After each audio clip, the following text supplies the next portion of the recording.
इतिहास से या उत्तराखंड के मतदाताओं के इतिहास से आप देखिए, उत्तराखंड और देश दोनों जगह के लिए अन्याय पत्र है। आपने उत्तराखंड का जिक्र किया।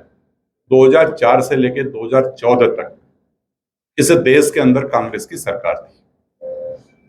मनमोहन सिंह जी उसके सम्मानित प्रधानमंत्री थे देश के, और उस कालखंड में कुछ पीरियड कांग्रेस की सरकार रही, कुछ पीरियड हमारी सरकार रही, क्योंकि 2004 से लेकर 7 तक वो थे, 7 से 12 हम आए, और 12 से फिर आगे वो आ गए। अब आप कल्पना करिए कि 2004 से लेके 14 तक मैंने अन्याय पत्र क्यों कहा। क्यों हमारा ऋषिकेश से लेके कर्णप्रयाग तक का रेल मार्ग स्वीकृत होकर के काम शुरू नहीं हुआ?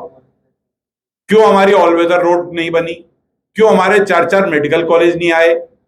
क्यों हमारे शिक्षा के क्षेत्र में जो हमारा काम होना चाहिए था वो नहीं हुआ? क्यों टूरिज्म का हमको बजट नहीं मिला? क्यों प्रधानमंत्री सड़क योजना के बजट में कटौती कर दी गई? क्यों सेंट्रल रोड फंड को बंद कर दिया गया? मैं कितनी चीजें बताऊं आपको।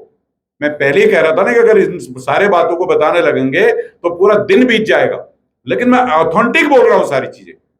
अगर ये सारी चीजें उन्होंने 2004 से 14 तक कर दी होती तो 14 में मोदी जी को आने के बाद आवश्यकता कहां पड़ती।